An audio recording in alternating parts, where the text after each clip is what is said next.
Lately I've noticed I have way too many hand saws and they're spread all across my shop. So instead of thinning them out and getting rid of a few, I'm going to embrace my addiction and build a saw till to keep everything in one place and organized. The till is going to be made out of some rough cut cherry, and of course I had to use a hand saw to at least get the parts cut to their rough length. Once the boards are cut down to a more manageable size, I'll use machines to get the parts to their final dimensions. Here I'm laying out for some cross braces, a top and bottom shelf, and a rabbet that needs to go on the back of each side panel. I create the shoulders by making a couple of cuts at the table saw. These rabbets are going to be about 1.25 inches deep to accommodate for a 1/2 inch piece of plywood that'll sit on the back of the case and a French cleat system that'll be concealed within the case sides. Now that the shoulders are cut, I'm just using a hand plane to clean up any of the burn marks.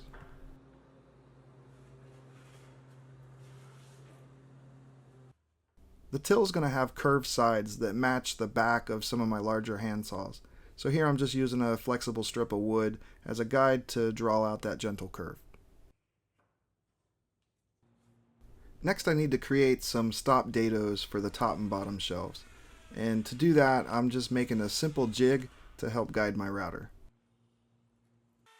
After making a couple test cuts with the new jig, I did realize that the dados were coming out a bit loose, so I added a couple of strips of tape just to tighten up the groove. Then I was able to cut out the dados for the top shelf and the 2 cross braces. The lower shelf is attached a little differently to add strength to the case and allow it to sit flush with the bottom of the till. So here I'm just installing a 1/4 inch router bit, and then I'll use a simple strip of wood clamped to the case sides to create another stop dado near the bottom of the case.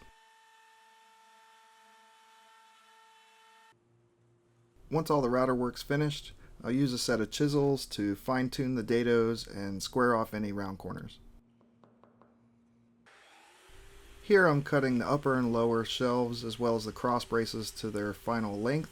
Then I'll move over to the table saw, cut everything to the proper width, as well as take this 1/2 inch piece of cherry plywood that'll be the back of the till and get it to its proper dimension.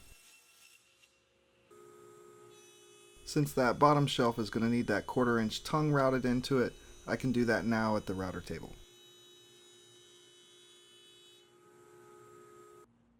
With the joinery finished on the case sides, I'll go ahead and tape both sides together, and then I can cut out that gentle curve that I marked out earlier. And while I'm finishing this cut, I just want to say thanks for watching the videos, and if you like them, leave a comment, give it a thumbs up, and consider subscribing to the channel.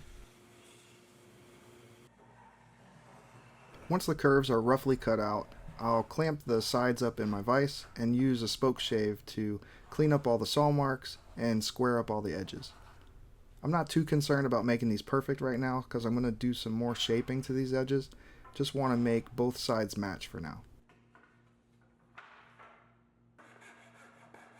The top of the till sides is going to have a slight curve to it. So here I'm just cutting away as much material as I can with a coping saw. Next I'll use a hand plane to get rid of the rough edges left from the saw. I can use a rasp and file to kind of clean up those edges some more. And then finally I'm going to use a spoke shave to round over the edges a little bit.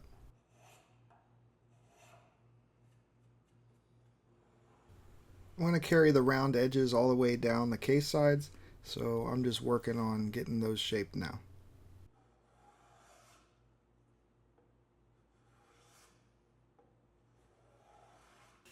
What I keep referring to as the cross braces for the saw till are going to add stability and sturdiness to the case, as well as hold the saws in place.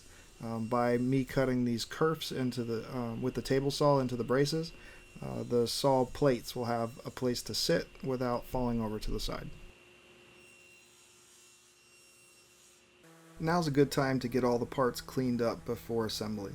It's a lot easier to sand and hand plane and do those parts now than it is after everything's glued up. So here I'm just cleaning up the backboard with some sandpaper, and then I'm going to come in and use a hand plane to clean the insides and the outsides of the cases. Get rid of any marks, scratches, or dents. And also doing some hand planing on these sides now after rounding over the edges with a spoke shave will make those edge profiles nice and crisp.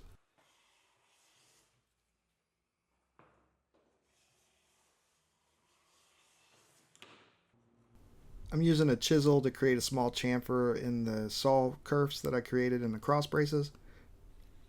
And then I'll use a block plane to clean up and break over all the edges. Now the case is finally ready for assembly. And if I had this part to do over again, I'd probably use some hide glue or something that gives me a little bit more open time, as there was a lot of parts that had to go together and I was racing against the clock to get it done. But I'll apply glue to all the dados and joints and then go ahead and install the shelves and the cross braces and try to get everything clamped up.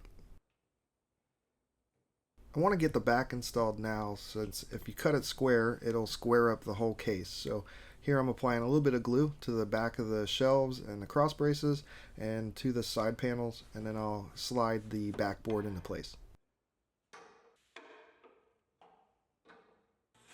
So that I'm not relying on just the glue, and to add some strength to the piece, I'm going to screw the backboards into the cross braces.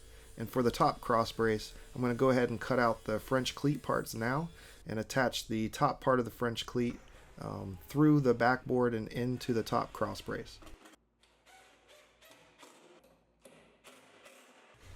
Once the glue's had time to set up overnight, I'll take the case out of the clamps, set it up at my workbench, and plane the bottom shelf flush with the bottom of the case.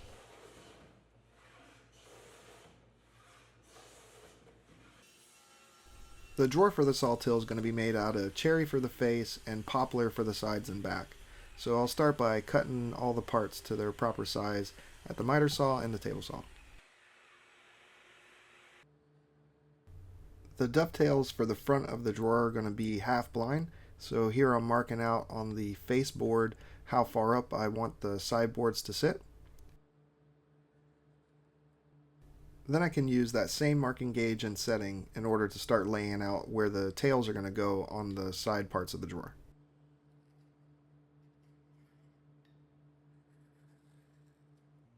Here's how I lay out tails on a board that I'm going to dovetail. I'll start by using a small set of dividers to figure out how far from the edges I want the tails to start. Then I'll use a larger set of dividers to figure out where the insides of the tails are going to start. From there, I'll use a dovetail layout guide. These ones are from Veritas, to mark out where I'm going to cut the tails. Then I can use my dovetail saw to come in and start cutting out the tails. The most important thing I focus on when I'm cutting tails is to make sure that I keep the saw square to the end of the board when I make the cut, and that I don't go past the line that I scribed in at the beginning. All the other stuff, the angles of the dovetails, aren't super important at this stage. Next, I'll cut away most of the waste between the tails and on the ends. When cutting the waste away on the ends, I use a chisel just to cut away up to the line and create a small shoulder that my small saw can ride into, and this helps me ensure that I get a good straight cut on the ends of the waste.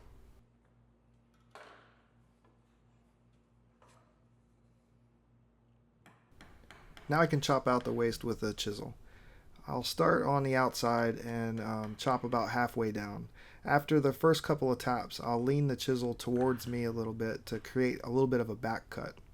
Once I got about halfway down, I'll flip the piece over and repeat the process from the back side.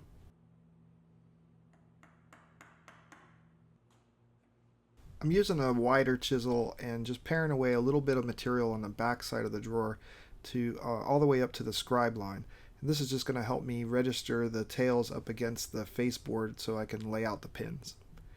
Next, I'll set the thickness of my marking gauge to the drawer side parts, and then I'll transfer that line to the back side of the faceboard.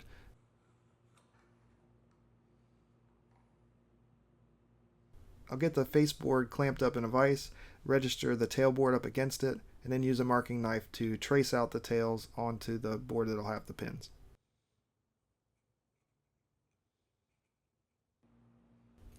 I'm using a combination square and my marking knife to transfer the lines from the pins down to the scribe line I created earlier.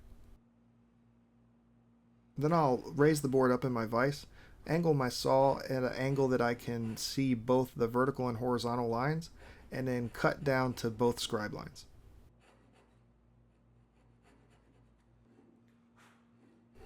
I'm usually a lot more cautious during this part of the process than I was with the tailboards. I just work really slow, making sure to stay on the waist side of the lines and not to go past those scribe lines. And then once I get everything cut out, I'll mark out the parts that I need to chop away with the chisel. And then I'll take the parts over to the bench, clamp them down, and then start to remove the waste. To get rid of the waste on the pin boards, I normally just take a couple of taps vertically and then come in horizontally and very light taps, and only removing a little bit of material at a time. Just pop out small chunks of wood, and I'll keep working down the pin boards until I get almost everything removed.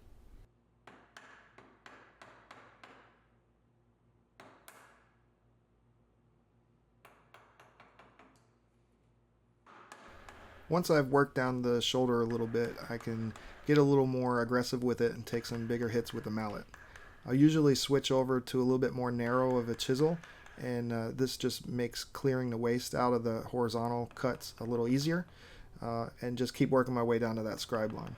Once I get really close, just a couple thousandths of an inch away, I'll stick the chisel in the scribe line, a couple light taps like you can see here, and it normally leaves a nice flat bottom. Once I've chopped all the waste away, I'll grab my smallest chisel and just pare away any little crumbs or chunks, splinters that I didn't get.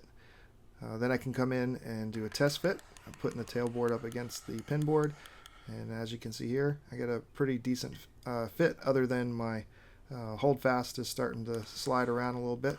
But after a little bit of tapping, and don't worry about those dents, they'll get all planed away later, I get a pretty good fit. And once I've finished with the face of the drawer, I'll move my attention to the back of the drawer, which doesn't have to be as perfect, and they'll have through dovetails. So repeat the process almost exactly the same for cutting out the tails. Chop away the waste. Transfer the marks over to the pin boards. Cut away the pin boards with the dovetail saw. Get rid of the waste as much as you can with a coping saw. Chop out the rest. Taking it easy, working up to the scribe line, and then using a small chisel to work away any corners, clean up any mess left behind. The next step on these drawers is to create this 1/4 inch groove at the bottom of the front, back, and sides of the drawer. To do that, since I'm only doing one drawer, I'm going to use this small little plow plane set up with a nice little depth stop, and it just takes a couple of minutes to put that groove in all 4 parts. Once that's finished up, I'm going to use this piece of 1/4 inch plywood to make the bottom of the drawer. So I'll take it over to the table saw and cut out the dimensions that I need. And then I'm ready to start gluing the drawer together.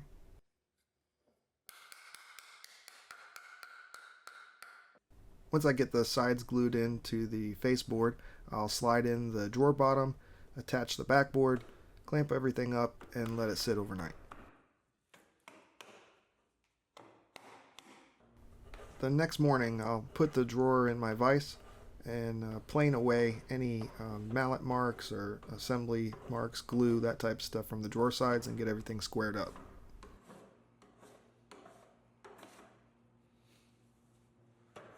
Once the sides are cleaned up, I'll do a couple of test fits of the drawer into the sawtill and use a hand plane to plane away any material and get a good even reveal from the drawer front into the case.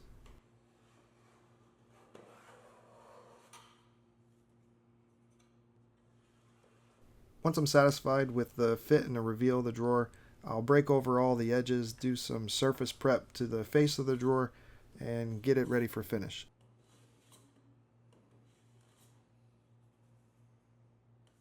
And the last step is to drill out this hole for the drawer knob or drawer pull that I purchased and get it installed.